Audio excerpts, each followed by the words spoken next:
Chers dames, chers messieurs, la situation n'est pas du tout sous contrôle au Bénin. Oui, pas du tout sous contrôle. Restez jusqu'à la fin pour mieux comprendre.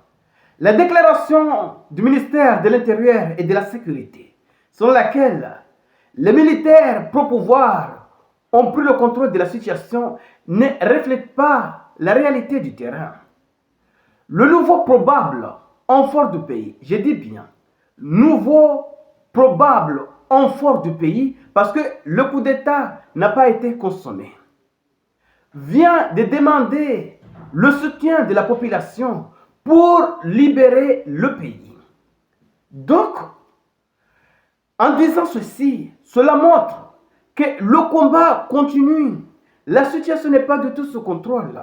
Et surtout que la CEDEAO a directement réagi. La CEDEAO veut, si les choses empirent, déployer ce qu'on appelle, en tout cas ce qu'ils appellent, une force en attente pour, soi-disant, libérer le pays. Pourquoi la CEDEAO a directement réagi?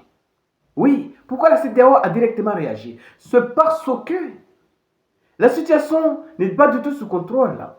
Et même le lieutenant-colonel Pascal Tigri, le probable nouveau renfort, a demandé à la France de ne pas s'immiscer aux affaires intérieures du pays. Pourquoi il a demandé ceci? C'est parce que le combat continue. La situation n'est pas du tout sous contrôle. Et selon certaines sources, les proches de Talon ont commencé à prendre la poudre d'escampette, ça veut dire prendre la fuite. Et c'est de cela que nous allons voir dans cette vidéo conférence. Alors, avant d'aller en profondeur, sécurisez cette vidéo. Poussez énormément de j'aime, laissez vos commentaires et partagez cette vidéo au maximum. Oui, c'est très important pour faire en sorte que ceux qui ne sont pas encore abonnés puissent également bénéficier de ces informations. Alors, si vous ne faites pas partie de la communauté, il est temps de cliquer sur le bouton suivre pour rejoindre votre communauté. Allons-y directement dans les profondeurs. Mais pourquoi les gens disent que le coup d'État au Bénin a été avorté? C'est à cause de cette communiqué. Dans un communiqué d'environ 2 minutes, M.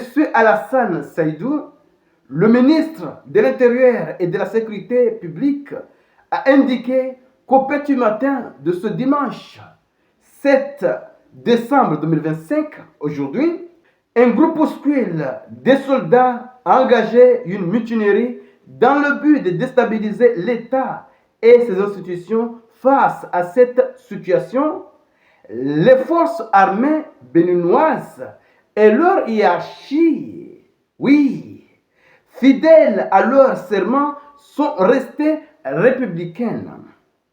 Leur riposte a permis de garder le contrôle de la situation et de faire échec à la manœuvre. Et c'est à cause de cette communiqué que les gens sont en train de conclure que la situation est sous contrôle, alors que la situation n'est pas du tout sous contrôle. Chez messieurs. C'est vrai que les forces gouvernementales ont réussi à perturber les activités que menaient les nouvelles forces dans la télévision de l'État, ce qui a empêché la diffusion, oui, de leur message. En tout cas, le message a été déjà publié.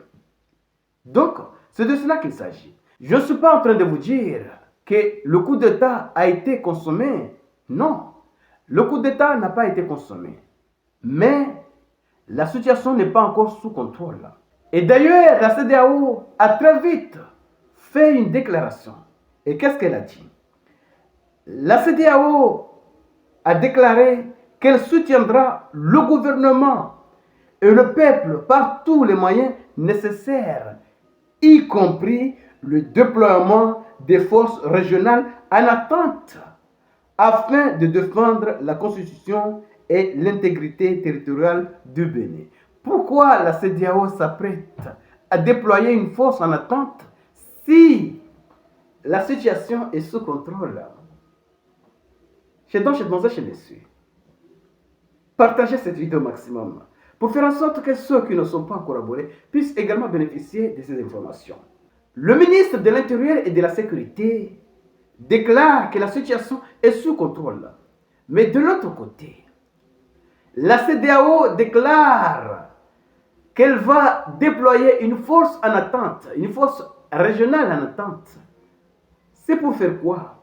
Pourquoi menacer avec un déploiement d'une force régionale en attente si la situation est sous contrôle? La situation n'est pas du tout sous contrôle.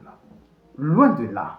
Je ne suis pas en train de vous dire que c'est aujourd'hui que Patrice Talon va tomber. Non. Peut-être qu'il va ressortir vainqueur dans cette affaire. Mais dire que la situation est sous contrôle n'est pas du tout vrai. Alors, chez mademoiselle, chez monsieur, partagez la vidéo. Et surtout, restez connectés pour la suite des événements. Merci.